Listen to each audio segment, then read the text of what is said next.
दुर्गा नदी के किनारे बसा एक गांव फूलपुर। गांव में कुछ 100-150 लोग रहते थे। अंजलि जो कि पास ही के जिले में रहती थी और 12वीं पास कर चुकी थी, उसके पिताजी ने बेटी को जल्दी विदा करने के लिए उसकी शादी फूलपुर गांव के मुकेश से करवा दी थी। मुकेश कभी स्कूल नहीं गया था और इस कारण वो पढ़ा लिखा नहीं था और बाकी गांव वालों की हालत भी मुकेश जैसी ही थी। मुकेश के घर में उसके माता पिता भी रहते थे। सासू माँ, मैं बाहर मंदिर तक जा रही हूँ, आधे घंटे में आ जाऊंगी। अरे अभी कहीं जाने की जरूरत नहीं है, चुपचाप जाके रसोई में रात के खाने की तैयारी करो। और ये घूंघट क्यों हटा लिया है तुमने? क्या पता नहीं कि इस गांव में औरतें बिना घूंघट के नहीं रहती? रात में अंजलि छत पर जाकर अपनी मम्मी से बात कर रही होती है। तभी गांव की 3-4 औरतें उसे देख लेती है और दरवाजे पर आकर उसकी सास से शिकायत करने लगती है। और क्या हुआ? अरे छत पे तो देखो, आपकी बहू मटक मटक के किसी से फोन पर बात कर रही है। दिन भर फोन पे लगी रहती है। अरे कल तो मंदिर के पास वो क्या कहते हैं, सेल्फी ला रही थी।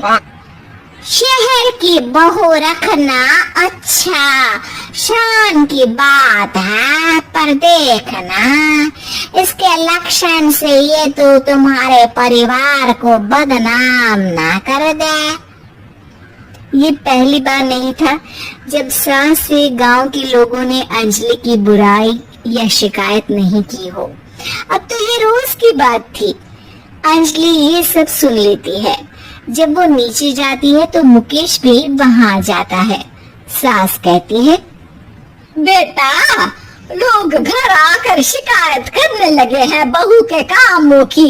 देख लो, पति हो, संयम से रखो इसे।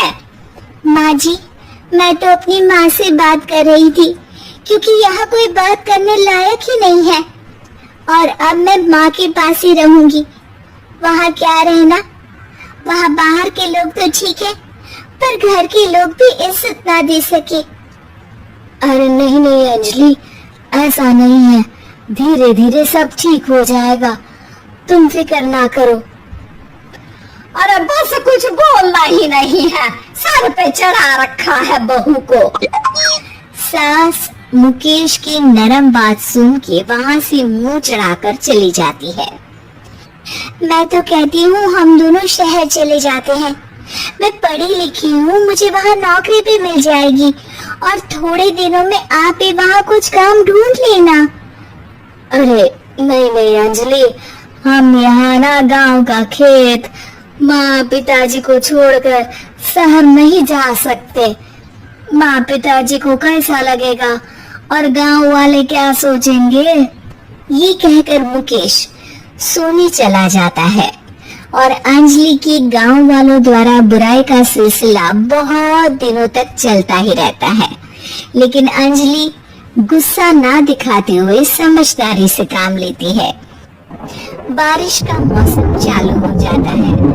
जोरदार बारिश से पूरे गांव में हाहाकार मच जाता है। दुर्गा नदी में बाढ़ आ जाती है और बाढ़ का पानी पूरे गांव की फसल तबाह कर देता है। फसल की ये हालत देखकर गांव वाले निराश हो जाते हैं और बात तो यहाँ तक पहुँच जाती है कि कुछ लोग तो अंजलि को इस सब का दोषी ठहरा देते हैं। अरे पूरी फसल तबाह हो गई, पता नहीं किसकी नजर लग गई है। अरे जब से चौधरी परिवार में ये शहर की बहू आई है ना, तब से ही गांव की शांति चली गई है। इसके कर्म कांड से माँ दुर्गा नदी भी खुश नहीं है। ये सब सुनकर बेचारी अंजलि रोते हुए अपने घर चली जाती है। कुछ दिन बाद सभी गांव वाले अपनी फसल का मुआवजा लेकर अपने अपने घर आते हैं।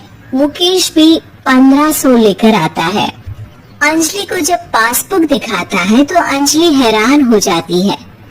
अरे, ये पासबुक में तो उन्होंने 4000 की एंट्री करी है और आपको सिर्फ 1500 दिए। सच में? अरे, वो सरकारी अफसर आपको बेवकूफ बना रहे हैं।